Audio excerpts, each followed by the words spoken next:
Welcome.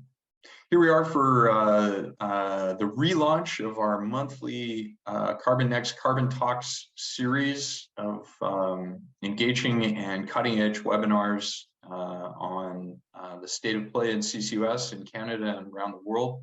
carbonNEXT, as many know, is the commercialization hub for emerging CCUS, carbon capture, utilization, storage, and MMV technology solutions developers from across Canada.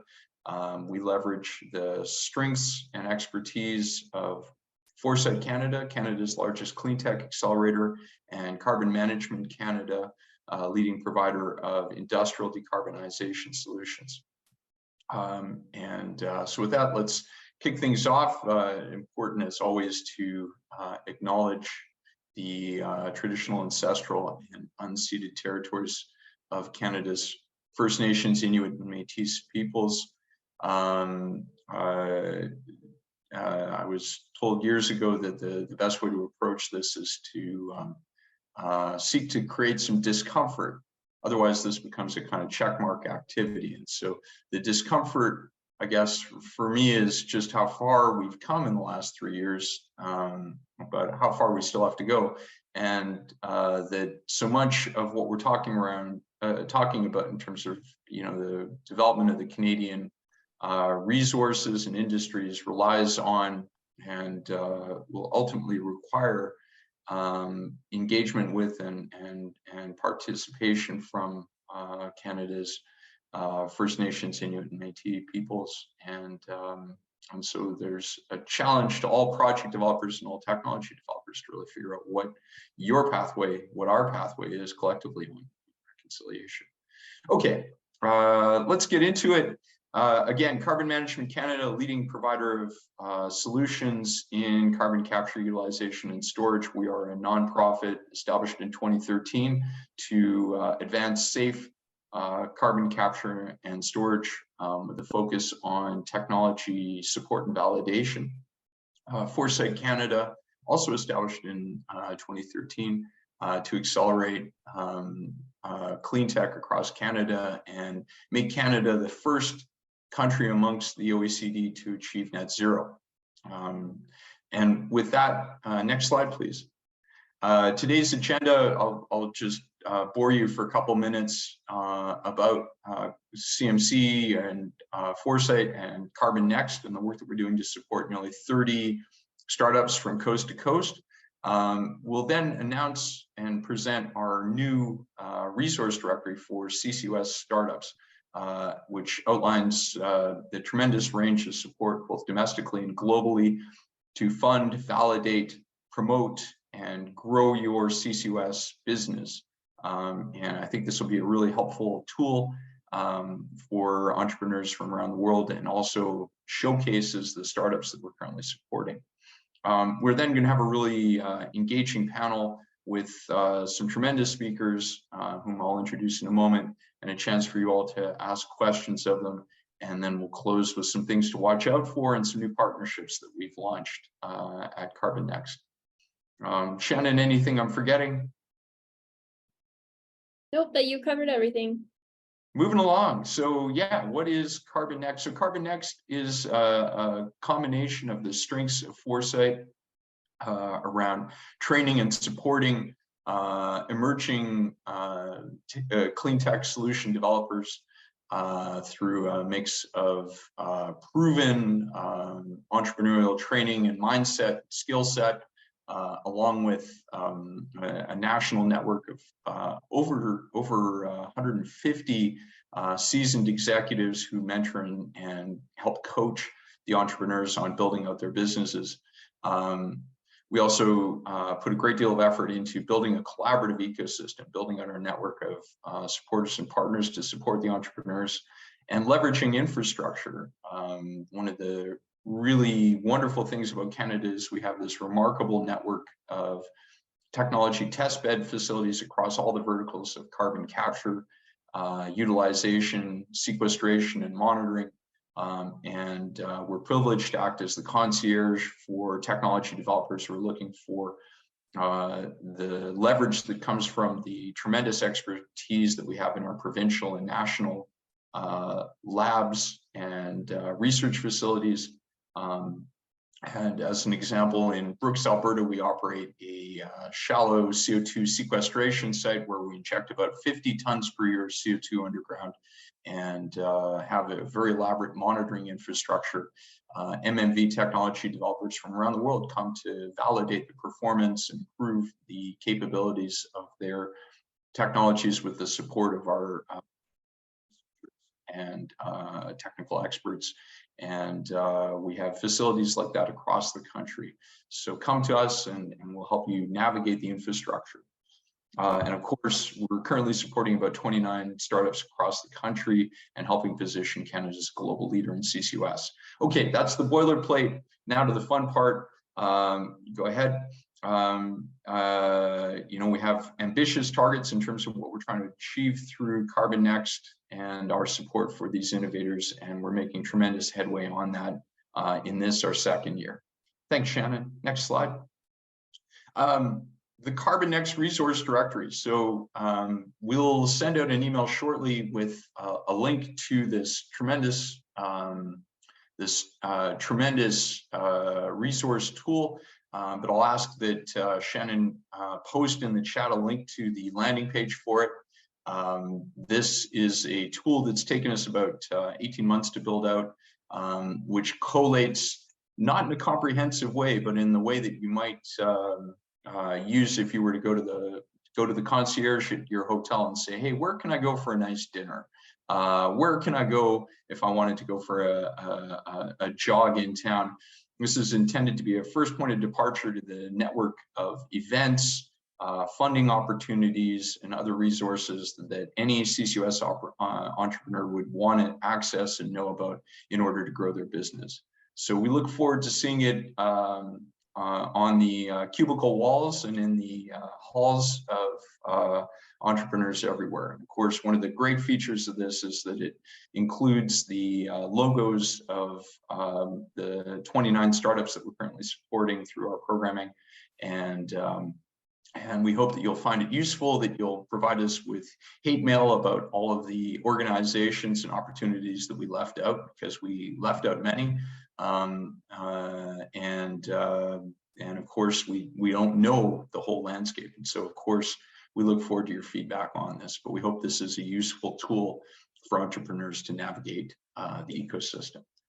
Thank you. Okay, so let's make sure that we include a link to that in the chat. And with that, let's move on. Let me just say that the topic for today's session is, of course, the experience in Canada post-budget 2023, which has been called the most significant clean tech policy in Canadian history. And so in this edition of our monthly series, we're leaning on some tremendous speakers to give us some insight into what the budget means for CCUS in the country.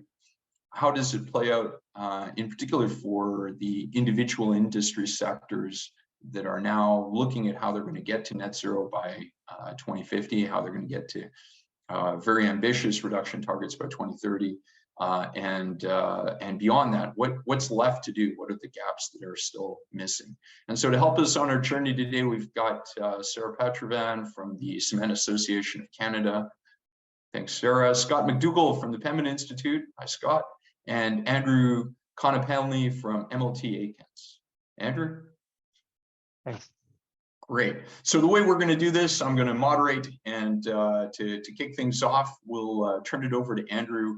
Of course, it takes a lot of things to get CCS projects to move forward. And Andrew, I understand that MLT Aikins has had a sort of privileged insight into some of the experience of early CCS projects that you can draw upon to help us understand what it takes. So over to you, Andrew. Thank you so much, Jason. And I hope everyone can hear me, and I assume I'll get a message in the chat if you can't. So yeah, taking, on the stage here with some real experts. And so I don't want to, the industry side of things is definitely their bailiwick. And I just want to bring a little bit of that framework of, seeing these projects go, end to end, and then seeing people now start thinking about them as well. What are some of the key ingredients, and, taking us a little bit further down the road than perhaps where we are right now. So if you think about a CCS project, obviously step number one, and this is something I assume many of you are involved in, and it's your day job, is the effective technical solution. You need something that works, that's actually going to remove the CO2, that's going to properly transport, that's going to properly store it. Those are that's key ingredient number one. You don't have a project if you don't have a technical solution. But going hand in hand with that, and almost equally important, I would say, is you need the viable business case. And, I've heard people, if you're missing one, you don't have a project. You need both the technical solution and the business case. And so those are I think those are the things everyone's thinking about right now. And that's probably a lot of the reason why we're here. But to kick it down the road a little bit, I think there's a third pillar there that, perhaps is out of view right now, or I'm sure it's in lots of people's view, but it's not something that's often talked about. And that's, how are these projects going to actually get executed? How are they going to, go from an idea, to proving the concept, to doing a full-on design, to actually executing and implementing the project and fully commissioning it? And I think that's where, there can be a lot of challenges, and a lot of challenges that are both, perhaps foreseeable and unforeseeable. Technical solutions, as we know, can always have, when they're actually implemented, people can find out they work a little bit differently than they were on paper. Business case, things always, they never seem to cost less. They always seem to cost more in terms of executing projects. And I think that's, if you, my experience is across the construction sector generally. And so if we look across the construction sector, Western Canada in particular, but I assume it extends to all of Canada, is you've got just rising project costs. Projects are just becoming more and more expensive to execute, and more difficult to, even staff with the proper labor. And so I think there's a challenge there that, CCUS projects are not the only game in town in terms of the types of large industrial infrastructure projects that people are looking to build in the next decade or so. And so I think that's where there's, it goes beyond the things that people would traditionally talk about, I think, in terms of CCUS and implementation, because everyone, rightfully so, is trying to figure out, how do we do this and how do we pay for it, in terms of just the base technical understandings. And so I think moving to that execution phase, once you're actually moving towards a complete design and actually building it, I think those are where there's eventually going to be thoughts and discussion, and I would say likely challenges. And then in terms of budget 2023, so just to pause on that for a minute, and first preface this all by, I feel like we've been talking, specifically about the investment tax credit for carbon capture for a long time now. And every time I go look, you hear about it in a budget. I think we heard about it in a budget 2 or 3 years ago now. And then I kind of assumed that had just been implemented. And then it's like, well, no, there's a further consultation period. And that's just, I think, wrapping up at the end of this month. And so part of it is the devil's in the details. We've had, I think, 2 budgets now and a fall economic statement that have all kind of started putting the pieces together, but it's really looking for that kind of final validation. And I think that the difficulty that is there, and this is, both on tax credits and business case, but also just in terms of regulatory, is when you're spending the amount of money that it will take to build a CCUS project, you need regulatory certainty. And without regulatory certainty, in terms of, what are our permitting obligations, what are the tax credits available and the funding that's available, without those certainty, I think it's going to be very hard for final emitters to start moving on actually implementing the projects. And so hopefully, the budget 2023 signals that the next thing we're talking about is, okay, what does the paper actually say? Because what's been discussed, to date is an investment tax credit, and it varies. And I'll just make sure I got the numbers correctly, but it's varies depending on what the actual infrastructure being built is, but direct air capture is 60% from 2022 to 2030. Other CCUS projects 50%, and then transportation, storage, and use 37.5%. And then a further complicating factor is that those numbers are reduced for the period from 2031 to 2040. And I think the thinking here, as I understand it, is that people want these projects built sooner than later. So front loading the credit as a way to get the projects moving along is the thought. And the further idea is that they'll be able to backdate or claim expenses, eligible expenses, to back to 2022 when it was first announced. So I don't want to bore everyone with a tax, kind of an in-depth tax law, and one, because it's very complicated, and two, I'm a lawyer and not an accountant, so not necessarily the expert in how the business case works on how the actual framework of the credit is. But that's the idea, is to get these projects moving along to provide credits. But in addition to that, and I'm glad, Jason, that you shared that slide earlier on the screen in terms of the resources, that the investment tax credit isn't the only kind of game in town, so to speak. There's all sorts of other funding. And so what I've heard and what I understand is that building that business case is not, okay, well, we're going to get this tax credit and that's kind of the end of it. It's, can we stack credits and incentives to make this something we can make a go of? So I think that's the big, the question going forward is how this will actually be implemented and what the text will say. I think we've got some pretty good indications in terms of what is supposed to be in it. But again, nothing is kind of written in stone at this point, as far as I understand. And that kind of moves to the next point, which is that it's a complex regulatory environment, because you've got the, federal government doing things on the tax, they were working the tax lever, but then you've also got provincial regulation in terms of permitting, and what are regulations around storing, and how is that going to be achieved? And Alberta, so to speak, has raced to the head of the pack, I would say. I think that's fair to say, and other jurisdictions are still trying to catch up. And until those things are sorted out, it's become really difficult to put those projects into. I mean, they're obviously moving in the background, but to really put them in motion in a public way and in terms of a major capital expense sort of way, it's difficult. Now, the one thing I do want to point out as a trend that we've noted, and kind of is something interesting to bring up, is emitters have a very long-term view of the project. As an asset owner, they are looking at this not in terms of years, but in terms of decades.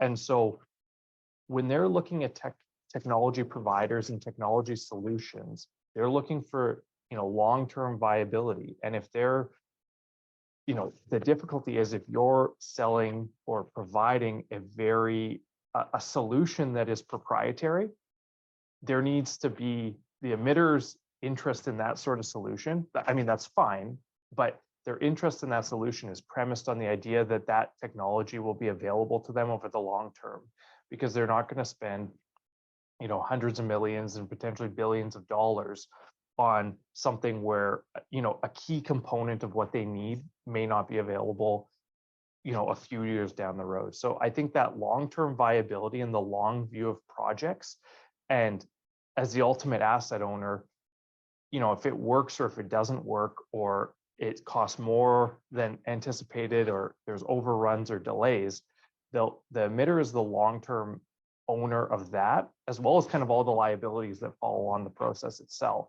But that's, I think, a major issue. I'm not, it's not good, it's not bad. It's something that needs to be resolved, and something that I think people are increasingly starting to turn their mind to, as they, the legal kind of value add in all of this is putting the framework in place, and putting, mapping, the relationship between everyone involved from start to finish. And so I think people who are taking a very long view, the sooner you start thinking about all those kind of end of the line issues, the better off the overall project will go, in terms of setting expectations, making sure that the long-term viability is there, and it kind of dovetails totally into the technical and business case as well. So I think I've probably exceeded my time here, but I, am happy to answer any questions at the end or follow up as needed.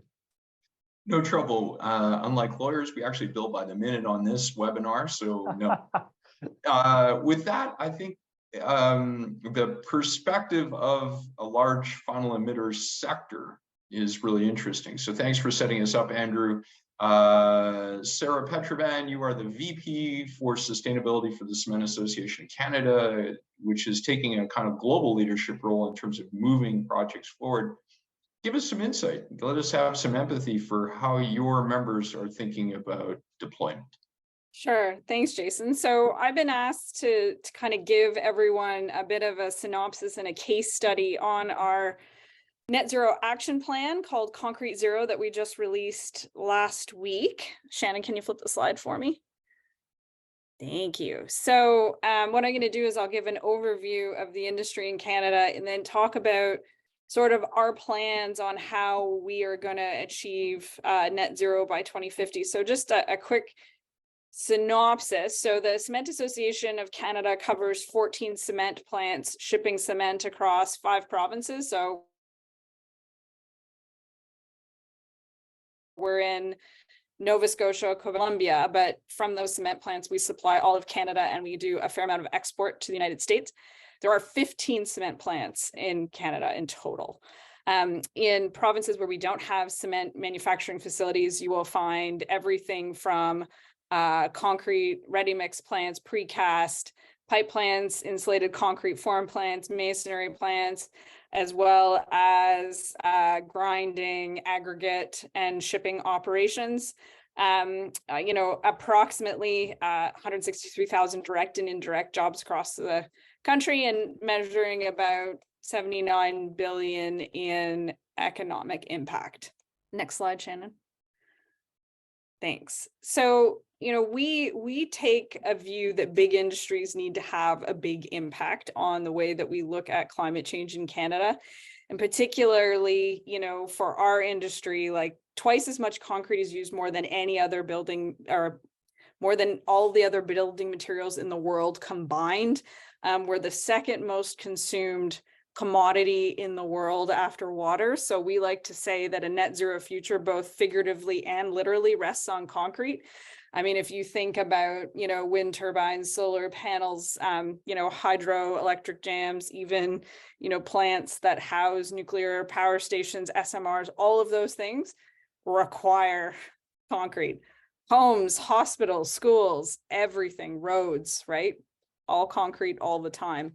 But we, as an industry, the cement sector is the world's 3rd largest industrial energy consumer and the 2nd largest industrial CO2 emitter globally. And so that kind of shakes out to about 7% of CO2 emissions globally. And in Canada, we're about 1.5% of Canada's total emissions. Slide, Shannon. So, our goal, really, the message that we're trying to put out into the world with the release of this plan, and I'm kind of covering it in 4 or 5 slides, but you can find it at concretezero.ca, and it is 49 pages of reading pleasure. But I've condensed it down, but I think, I feel confident in saying that it's the most transparent industrial action plan that you'll see anywhere. We've even surpassed, I think, the expectations of our International Global Cement and Concrete Association. We sat down with all of our member companies and actually ran the numbers and said, okay, like, how are we actually going to do that? And that data and that evidence is presented in our report. Our hope is to be, Canada's, as Canada's largest supplier of building materials, we want to be the big and heavy industry leader in the net zero economy. Our goal is for other industries to look to us and say, wow, they can do it, we can do it too. But I think it's always important to remember, particularly in this conversation we're having today about CCUS, that there isn't one magic solution. It's not like we're just going to put CCUS everywhere in the country and then that's going to take us everywhere we need to go in terms of net zero. It's going to take a lot of different actions along the way. And, particularly in regards to CCUS, we can kind of unpack this a bit later, but we've modeled it out in our report in two different ways. So one, we've kind of looked at, okay, everybody knows that that there's a first commercial and pretty transformative project happening in Edmonton at the Heidelberg Materials facility there. And then there's also been some early stage conversations about a CCUS project at our Exshaw plant, which is also in Alberta in the Bow Valley region. But aside from that, there are big questions about the role that CCUS is going to play in other parts of the country. And I'll certainly argue that when we look outside of Alberta, in terms of our relationship with innovation and technology, definitely lots of focus on the U needed. So we model CCUS once every other action has run its course. So if we're running on, 100% clean fuels, if we're running on 100% clean electricity, if we've achieved like the greatest material efficiency on how we use concrete in construction, what's left over? Because cement production, and really it's clinker production, but I won't get too much into the semantics of the difference between cement, concrete, and clinker because it gets kind of challenging quickly. But we're a 60-40 emission split. So 60% of our emissions are process emissions. They are the result of chemistry. It is a chemical fact of life that we produce CO2. And the remaining 40% is from combustion. So that's the fuel we use. So we focus in our action plan. We've made a couple of deliberate choices. So one is around focusing on existing commercial ready and proven technologies to reach net zero. We're going to update this as more technologies and more solutions become commercially available. We certainly have ambitions and hope around how we can work with the innovation and the clean tech community to help bring more solutions into the marketplace. But it was also important to us that we present a plan that didn't park a bunch of emissions reductions in unknown unknowns in the future. And that, that really spoke to our intent to be credible in the conversation that we want to have. The other thing that we didn't include is we didn't account for any purchase of offsets. Though certainly with some of our CCUS projects, we'd certainly love to sell them to others. And we also wanted to make a note that, as Andrew was saying, like, we know that there is very challenging economic and regulatory conditions out there pertaining to CCUS, but also pertaining to many elements of our net zero roadmap. But we're not going to throw up our hands and say, okay, well, it's just too hard. There's too much regulation. We can't work around it. We will actively work to change those and do whatever it takes to work with government to create a positive regulatory environment, then rather than throwing up our hands and saying, you know what, we actually can't build this project because it's just too hard. And finally, for heavy industry, no company, no industry can achieve net zero on an island, right? It takes, supply and demand side initiatives in industrial decarbonization, requires policy collaboration with government, particularly looking at, in the case of CCUS, like the massive capital and operating costs of these projects. But it also takes, I think we might get to it later, but it's also important that while you're decarbonizing your supply, there's market demand growing for the low carbon materials or the net zero materials that you're going to make. Like the market failure for, CCUS right now, aside from the overwhelming capital costs, kind of boils down to the fact that while it's technologically possible to produce net zero cement in Canada today, who's buying it? Who's buying the concrete that contains that net zero cement? So, we've really kind of put a call out to not only to government, but to the architecture, the construction, the engineering, the design community, to say, let's work together and figure out how we achieve this. So The plan shakes out to a 40% emissions reduction against by 2030, 59 by 2040, and then achieving net zero by 2050. Next slide, Shannon.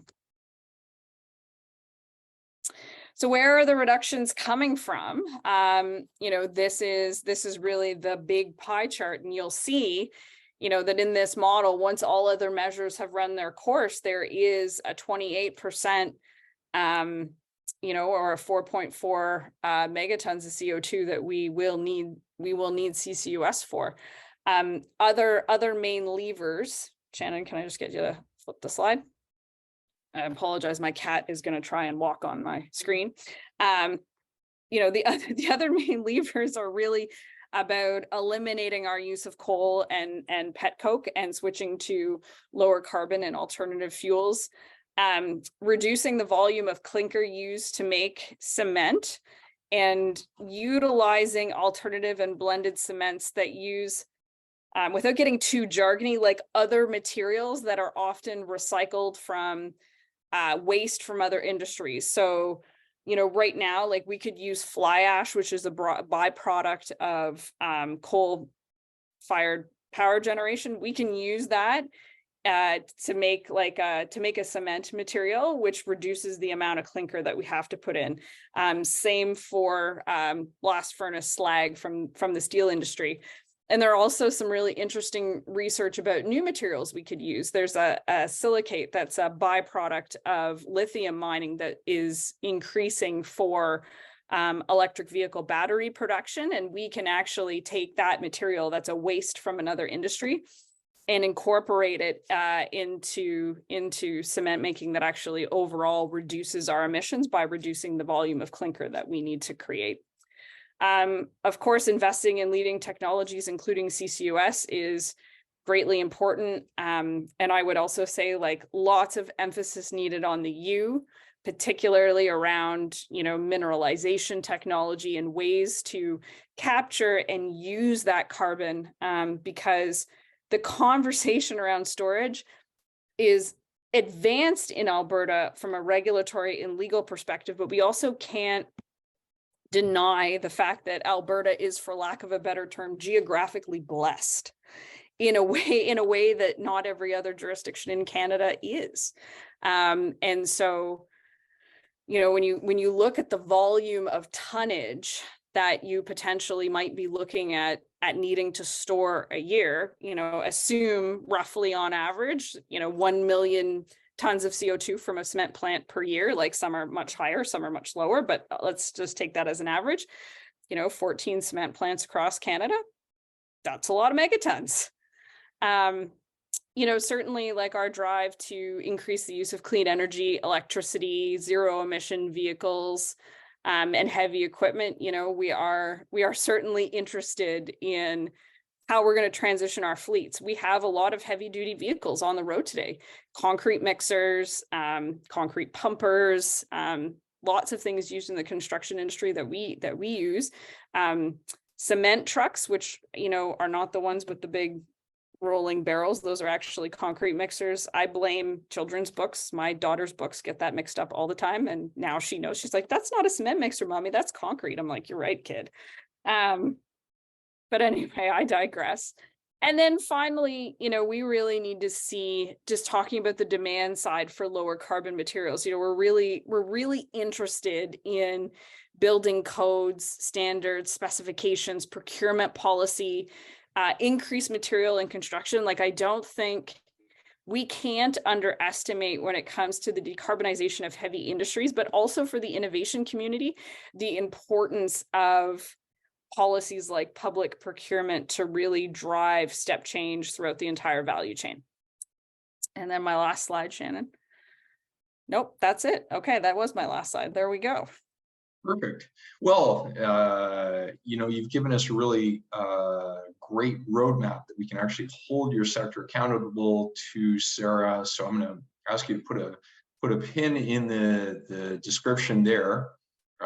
Scott, I think you and I would probably have not guessed that cement was the second leading industrial commodity after water. Actually, I think given the age of a lot of our kids on this call, I thought it was maple syrup. But what's the experience in the other sectors, and can give us some insight into the policy landscape post-budget? Great. Thanks a lot, Jay. And you're a tough act to follow there, Sarah, but I'll do what I can. I would have guessed, for the record, either ketchup or crude oil would have been maybe the second ranked commodity traded. But again, one based on my kids and one based off of maybe spending 20 years in Alberta. So I might just do a quick survey across some of the industrial sectors where we see, CCS in play. Jay, you'd thankfully, helpfully given me a bunch of other questions to trigger off of that I'll hit on. So I guess, we see CCUS being really important for the net zero plans and decarbonization strategies in general in lots of sectors, lots of countries, in Alberta, for sure, given its blessings, as Sarah noted.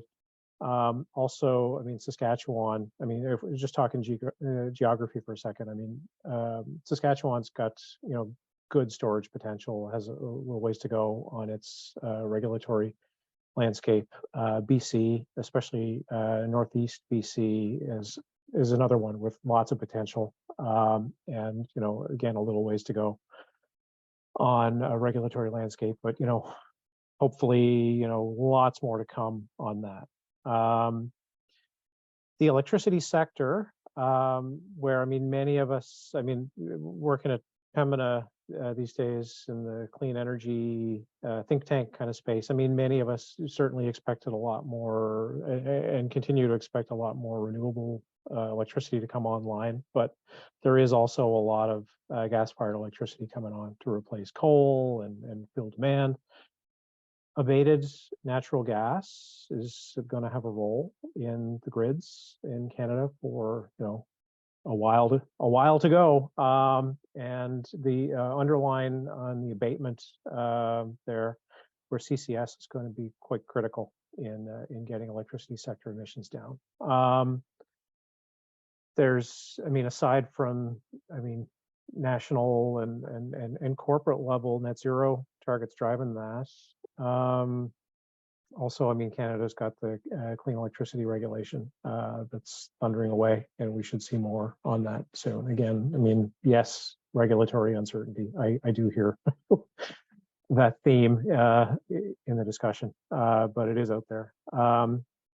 Clean hydrogen is another angle, and a lot of the time folks talk about that as a potential export and transport fuel commodity, but also I think it's got a big role as a feedstock into lots of processes, and that touches on the chemical sector, fertilizer, steel, potentially refining, as well as a fuel. And the CCS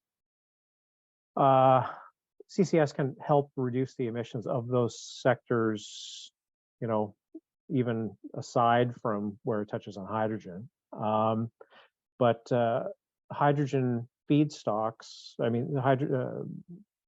so feedstocks to produce hydrogen that are likely to depend on CCS are both from natural gas and also biomass. There's some interesting projects out there kind of in the bioenergy with CCS kind of space. One off the top of my head is Hydrogen Naturally, for example, that's doing a bunch of ambitious work, or hoping to, on that. So the oil and gas sector, CCS is going to be pretty important for them to meet their net zero goals and to kind of do their part toward Canada's goals as well. And it'll show up at, gas processing plants, based on some of the economics that I've seen out of the States anyway, they look like sort of low-hanging fruit for CCS deployment. Costs seem, many people, including the Global CCS Institute, Great Plains Institute, see CCS on gas processing as, being pretty economic compared to an awful lot of other options. Hydrogen plants as well. So like steam methane reformers with CCS again, also, relatively low hanging fruit for CCS. So that's applicable to upgraders and refineries, I would think. And then at oil sands sites, there's, pretty big point sources from gas-fired power, and steam generation, where CCS is going to be really important. And pretty happy to see some leadership in developing technologies in that space, such as from I guess I'm trying to think, it's Entropy, I believe, that developed the Glacier CCS plant. Like that. That's a really important demonstration of that technology that's going to have repercussions in lots of sectors. I mean, not just in the electricity, not just in the oil and gas sector, but also in the electricity sector, where gas firing is important and is going to continue to be important. So demonstrating that technology is viable and giving us a spot to grow from in it. This is great. So Jay, do you want to ask your question, or do you want me to read your question? No, I'll open it up for questions now, and let me just invite our participants to drop questions in the chat. This is your chance to, in the circle of trust that we've established here, to ask tough questions of our panelists. But yeah, Scott, I'll pose to you. It seems like things are moving forward more quickly in cement than in oil sands right now. And oil and gas, you'd think, is under renewed pressure with the sectoral cap in negotiation right now. How do we get things to move along? Thanks for the tough question, Jay. And I guess I just want to acknowledge, like, we see leaders like the cement industry embracing the fact that we're in a carbon constrained world that's going to get more carbon constrained, and cement demand is here to stay. So it's worth investing in net zero emissions products. I'm not sure. I mean, I have to caveat whatever else I'm going to say on the oil sands sector with, I'm not sure why the oil and gas sector, and particularly the oil sands sector, has been slower to advance their CCS projects. I mean, I'll offer some observations though. Like, certainly there have been some companies and groups like Pathways, setting net zero targets and reiterating that they want to be competitive and they're here to stay. And that's in the face of a growing number of global oil demand scenarios that show oil and gas production, but especially oil production, I guess, peaking by 2030 and declining thereafter. So I got to call out that that puts them right off the hop in a little bit of a different spot in cement, where demand is probably going to increase for a good while from cement, and it's going to quite likely taper off in the oil sector. So I mean, that's just one context difference that is worth calling out. And I got to say, like, despite the fact that Pathways and many of the oil sands companies are setting net zero targets, which we think are great, there's not enough details yet about how they intend to achieve their targets. I mean, there's some talk in some of the presentations about not just relying on CCS. So kind of like Sarah was talking about, efficiencies and process improvements, and in oil and gas, I mean, methane abatements, and like there are lots of things that they can do aside from CCS. But we're still slightly starving for detail on the specific projects and the specific timelines and milestones, such as for targets for FID timing, like final investment decision timing and startup timing, capital deployments that are, showing a trajectory of, development, and, forward-looking plans for capital deployments for those specific projects.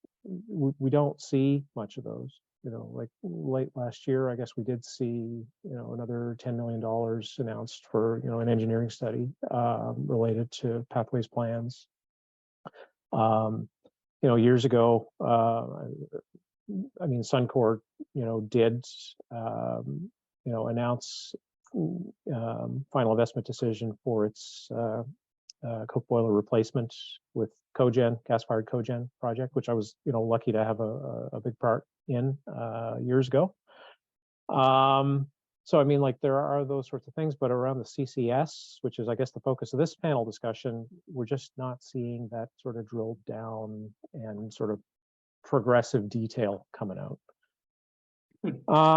Let me take the mic away from you and put the focus back on Sarah and in light of time. So I'm gonna just keep moving, but hold that thought, Scott. Sarah, cement needs about 1/3 of its sectoral emission reductions come from CCUS.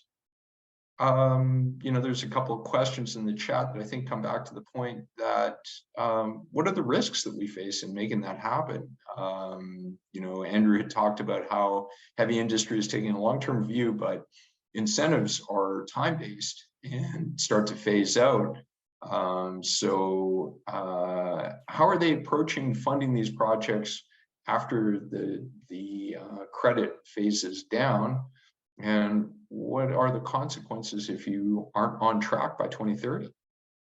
Yeah, so there's a couple of things there. So look, like the ITC, like the tax credit, right? And maybe even some of the net zero accelerator funding out of the SIF and maybe some of the provincial funding, like that's all really focused right now on the two main projects in Alberta, because that's really the only place where like the conversation around CCS really is quite active.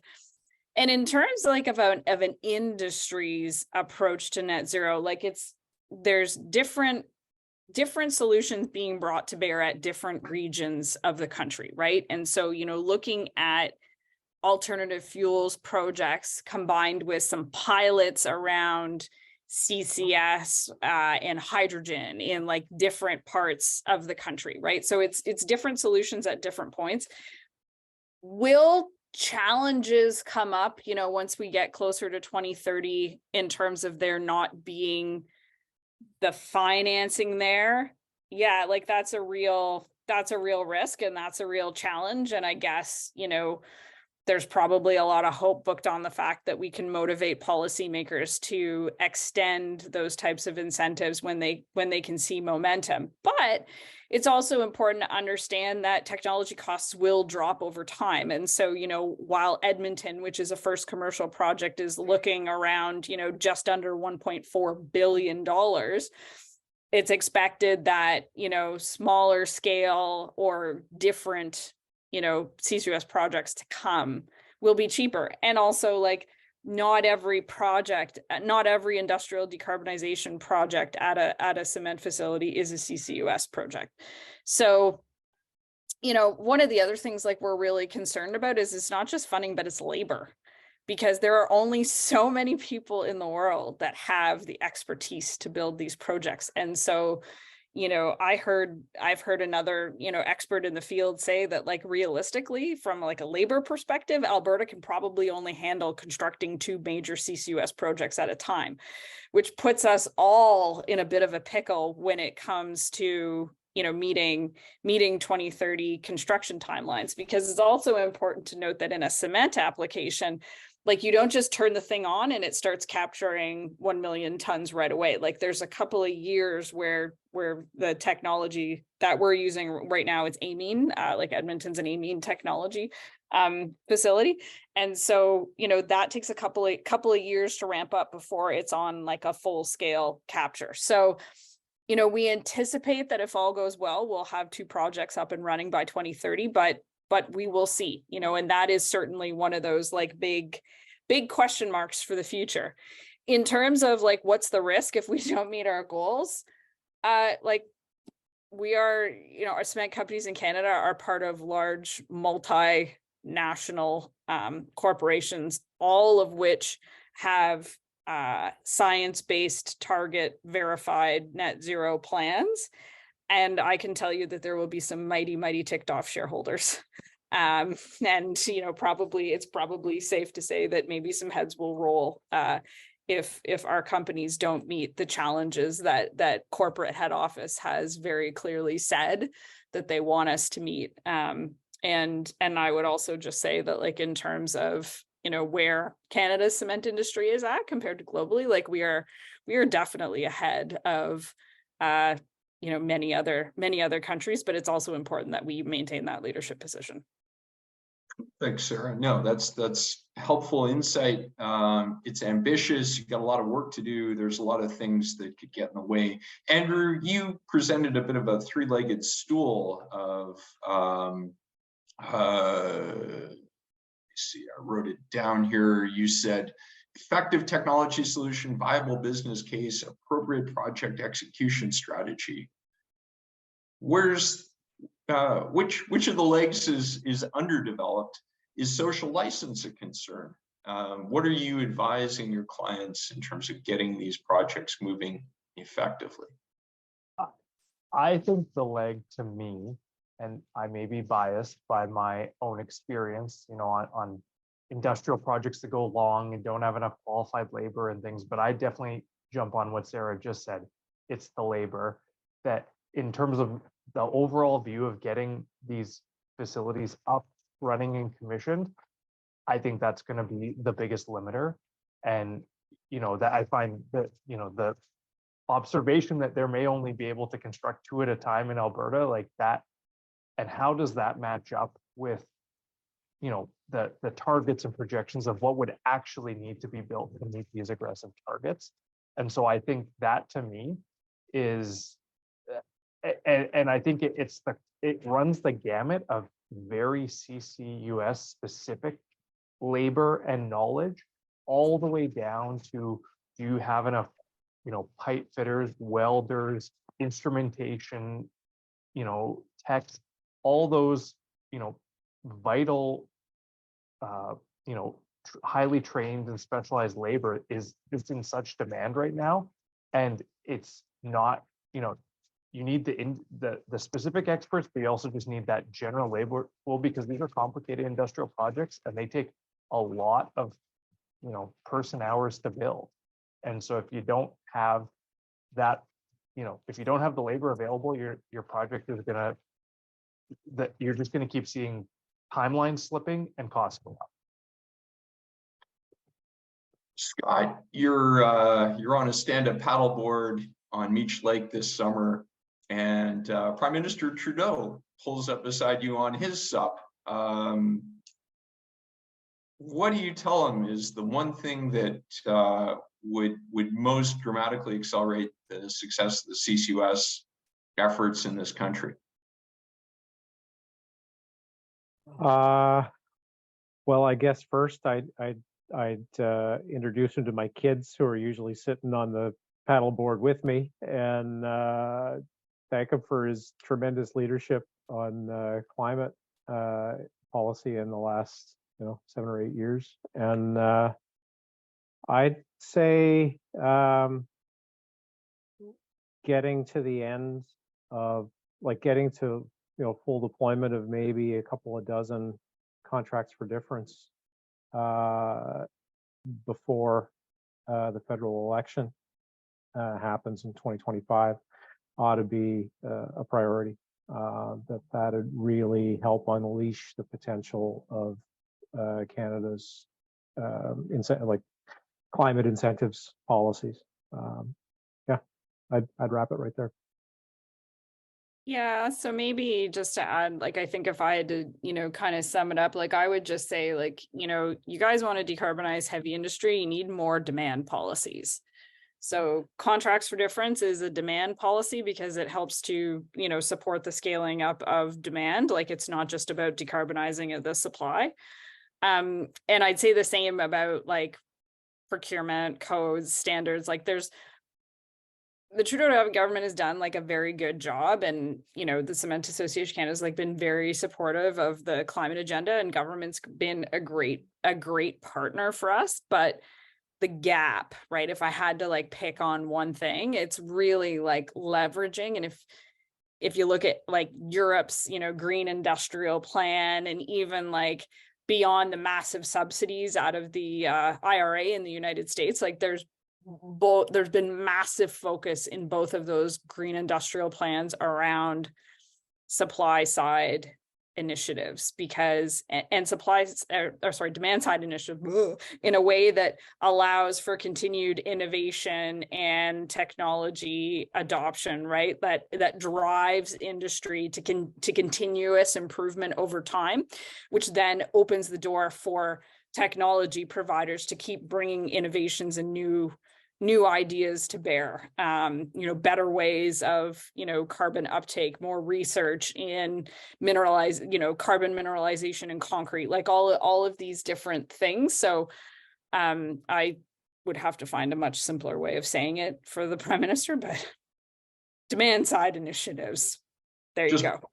Just as this stuff is starting to wobble, hey, one more thing. Okay, so and here, one more question for you guys. So a couple questions in the chat relating to the fact that, hey, you're not likely going to get as far as you think given these different constraints. Where is carbon removal, and in particular direct air capture or ocean carbon removal, in your industrial decarbonization strategies? Is the emphasis too much? It seems to be super hyped these days.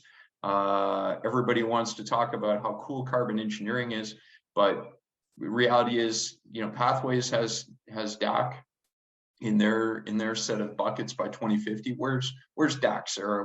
What's the Cement Association thinking there? Yeah, so I mean, we've got a great one of our plans has a great partnership with Savante, and is doing like a pilot project out of their facility out in BC. And I think it's definitely something that we're interested in, like the notion of, what role can carbon removal play, and also like what role concrete can play in terms of its ability to like absorb carbon. There's a lot more research needed in that area. And so like we've been sort of cautious on, carbon uptake numbers in our report, and we didn't really model like mineralization or DAC because it's still in the like, okay, maybe like technically proven in some cases not, but then it's like scalable, commercially viable. Like there's a lot of questions that we felt were just too unsteady, like to book any emissions reductions against. So it's not to say that we don't greatly value continued pilots, demonstration, and even like first commercial deployment of those technologies in the cement industry. We're certainly very keen on them.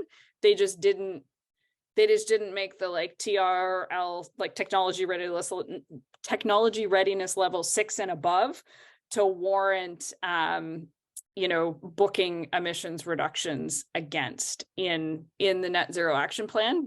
But just to say that, like, yeah, we completely recognize their importance. We just don't know how or what or when or where yet, but maybe soon. Maybe soon. I think this is where we're going to have to put a pin in the conversation for now. I think you'll all join me in thanking our panelists. I think there's a few questions in the chat that if you have a moment to respond to, maybe I'd ask you to do so if you have the opportunity. With that, Shannon, maybe I'll use this as a pivot to acknowledge Gaia Refinery, which won our first carbonNEXT Innovation Challenge with global chemicals and petrochemicals company Sasol, South African company, which was looking for emerging DAC solutions. So we're thrilled for Gaia. Next slide. And I should add that we have another innovation challenge coming up shortly with a major gas utility. Stay tuned here for details. We're also thrilled to announce 2 new partnerships that carbonNEXT has forged with AspenTech, which is a world-leading provider of chemical process modeling solutions, so that our entrepreneurs can speak in industrial process, language, and cost modeling that our customers in industry understand, and with US-based Carbon Business Council, which represents over 80 companies and over $1 billion in asset value in the emerging carbon management, CCUS, and carbon removal space. So we're thrilled to have those new partnerships to support our entrepreneurs. Use our directory, download it, send it to your friends, give it to your children. Bring it to school. It's an incredible tool, we think, for our entrepreneurs, and we love feedback on it. And of course, stay tuned. Our next carbon talks will be focused on the rapidly evolving CCUS landscape in Europe, and we have some tremendous speakers. So keep informed, sign up for our newsletter. Thank you, Sarah, Andrew, Scott, for your time today.